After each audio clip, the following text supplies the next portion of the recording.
Olá, meu nome é Paula de Castro Nunes, sou doutora em saúde coletiva e nesse vídeo a gente vai falar um pouco mais sobre as aplicações da epidemiologia nos diferentes níveis de determinação. Vamos lá?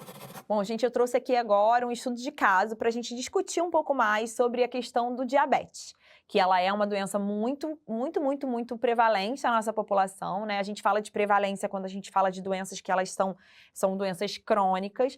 A doença, né, a diabetes, ela é uma doença crônico-degenerativa, de fato ela é crônica e degenerativa, né? Que de fato a gente sabe que acontece ao longo do tempo um acometimento dos rins, né? E não só dos rins, mas a gente tem um acometimento de todo o sistema. Também uma questão preocupante, né? Das questões periféricas, né? Das doenças periféricas, porque ela é uma doença que trabalha com a neuropatia periférica, né? Trazendo também alguns impactos para as regiões, né, de membros, principalmente membros inferiores. Então a gente sabe que tem realmente uma questão da amputação que é muito frequente em pacientes diabéticos. Não era tão frequente, a gente tem visto ali ao longo do tempo, tem feito inclusive estudos sobre isso, né, sobre como que a amputação vem aumentando progressivamente na população, em função também do estilo de vida não saudável que a gente leva, né? Então está relacionado ao sedentarismo, à alimentação não saudável também, né, ao consumo exagerado de açúcares, de ultraprocessados, que atrapalham muito, né, que acabam tendo impactos muito negativos na saúde da nossa população.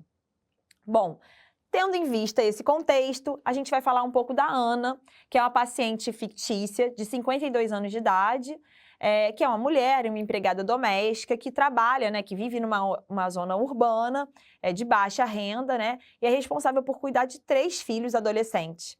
A Ana, ela tem um histórico de obesidade, né, ela foi diagnosticada, então, com diabetes tipo 2, e ela apresenta, então, níveis elevados de glicose né, no sangue, e foi orientada a adotar mudanças do estilo de vida. Mais uma vez, essa questão, né, do uso de medicamentos e mudança do estilo de vida e como que isso, de fato, impacta a vida dessa pessoa adoecida e que precisa fazer uso dessas medicações que muitas vezes tem um custo elevado, né? O caso da medicação aqui, para o diabetes, ela está disponível em farmácia popular, quando a pessoa tem acesso a essa informação, porque muitas vezes o que mais dificulta todo o processo é a falta de acesso a informações, tá? Eu vou pontuar aqui alguns determinantes sociais que a gente tem, que a gente já falou em no outro vídeo, né? Determinantes sociais esses que são fundamentais para a gente pensar nesse contexto da vida dessa pessoa, tá?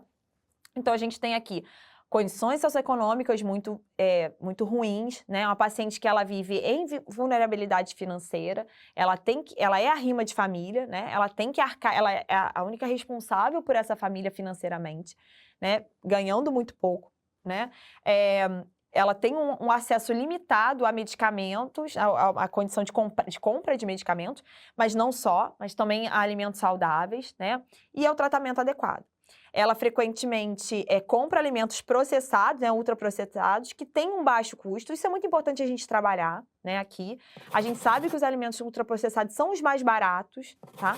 É mais barato você comprar muitas vezes, né, um alimento ultraprocessado, um miojo, por exemplo, né, do que muitas frutas, e principalmente orgânicas, que a gente sabe que essa questão do agrotóxico, ela é problemática, né, na nossa população, principalmente no Brasil.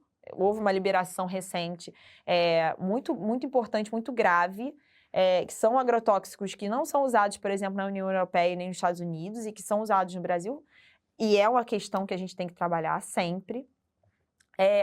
Os alimentos orgânicos são mais caros, porque existe uma tributação maior também a esses alimentos, o que é muito grave, né? E a gente sabe que a gente está num contexto de reforma tributária, mas que a gente sabe que ainda é uma questão. Então, essa questão orçamentária e financeira dessa paciente é muito grave, e a gente tem que tratar, né? É algo que a gente tem que pensar. Vamos pensando aí em como que a gente vai trabalhar isso aí para frente. A educação e conhecimento também são fundamentais. A gente estava falando sobre o conhecimento dessa medicação, dela tá na farmácia popular, né? Dele ser um medicamento gratuito, muitas vezes. Mas quando o paciente não tem essa informação, ele não sabe, né?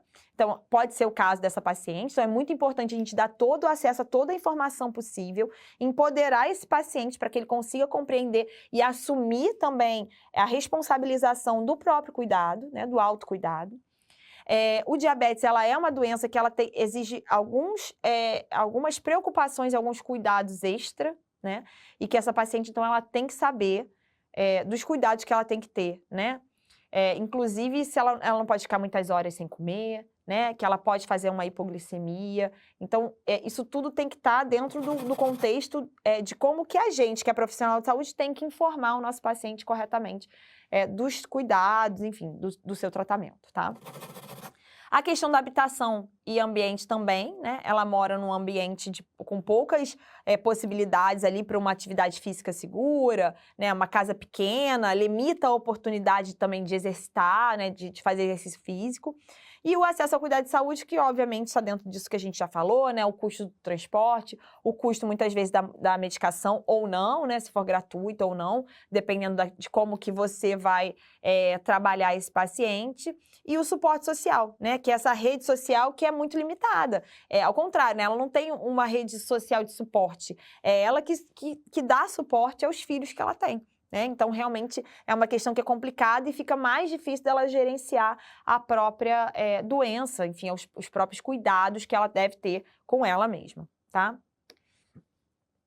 Eu imaginei que esse poderia ser o contexto ali domiciliar, enfim, dessa paciente, né? Uma casa que você vê que tem várias questões envolvidas, né? Que tem ali uma falta de condições mínimas mesmo de vida, e que isso realmente dificulta muito todo o cenário dessa paciente, tá? O que eu trouxe aqui foi um pouco disso, do que a gente pode fazer como medida preventiva, de prevenção, de promoção e de empoderamento dessa paciente para que a gente possa ajudá-la a se cuidar, né? Não se cuidar dando a ela a responsabilidade única do cuidado, porque a gente também divide essa responsabilidade, né? O sistema de saúde, ele também tem responsabilidade sobre essa paciente, então a gente tem que entender isso. E, através desses aspectos, a gente consegue, então, pensar e fechar um pouco desse diagnóstico epidemiológico sobre essa paciente. Então, a gente pensa que tem que haver programas comunitários, materiais educacionais, educativos, né, sobre o diabetes e sobre a gestão dessa doença. A gente tem que trabalhar também esse acesso aos alimentos saudáveis, né, feiras, alimentos frescos, isso é fundamental, com preços acessíveis, para que as pessoas tenham acesso a alimentos melhores, né, e que não caiam nos ultraprocessados, né, que são tão prejudiciais à nossa saúde. A gente sabe que existem programas de subsídio alimentar. O que isso significa? São programas que você consegue ajuda financeira para incorporar, né, na renda dessa família. Atividade física, né? A gente tem, por exemplo, nas clínicas da família, a gente tem algumas iniciativas dos profissionais de saúde ali, dos educadores físicos, para fazer uma atividade física ali dentro da comunidade. Então, isso é muito importante, que o exercício físico ele possa ser feito num lugar seguro, num lugar possível também e próximo da casa dessa paciente, para que ela possa ter esse acolhimento também comunitário. Os cuidados à saúde também estão relacionados à saúde móvel, transporte subsidiado para as consultas médicas. É fundamental, né, que essa pessoa não tenha que arcar com custos financeiros para poder pagar o transporte até a unidade de saúde. E o suporte social, né, que a gente sabe que a gente tem ali programas de voluntariado, programas de suporte emocional, que isso também é importante para gerar ali um certo acolhimento e um vínculo dessa paciente conosco, né, com a gente que é profissional de saúde, mas também com a unidade de saúde.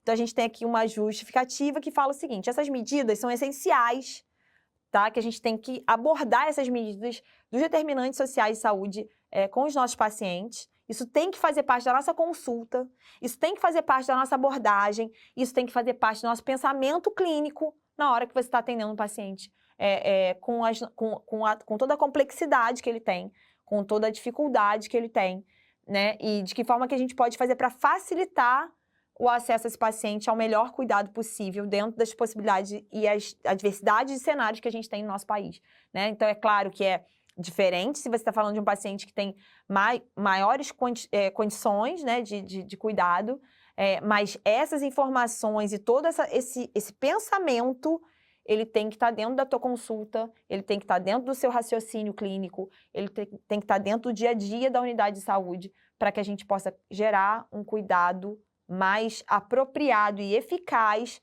para a nossa população que tanto precisa, né? Que tanto precisa de profissionais como nós, que estamos aqui, com esse olhar que vai além da doença, além do joelho, além do ombro, além do diabetes, né? A gente tem que ir além, a gente tem que olhar esse paciente de fato como um paciente como um todo, né? De uma forma realmente holística, para que a gente possa realmente prestar o melhor cuidado possível para a nossa população, tá bom? É isso. Obrigada por virem comigo até aqui. Espero ter ajudado a vocês compreenderem um pouco melhor, né, como os determinantes sociais de saúde, eles têm que entrar no nosso dia a dia, né, enquanto profissionais de saúde, e que possa ter te ajudado aí a visualizar, então, um melhor caminho de cuidado para os nossos pacientes. Muito obrigada e até uma próxima oportunidade.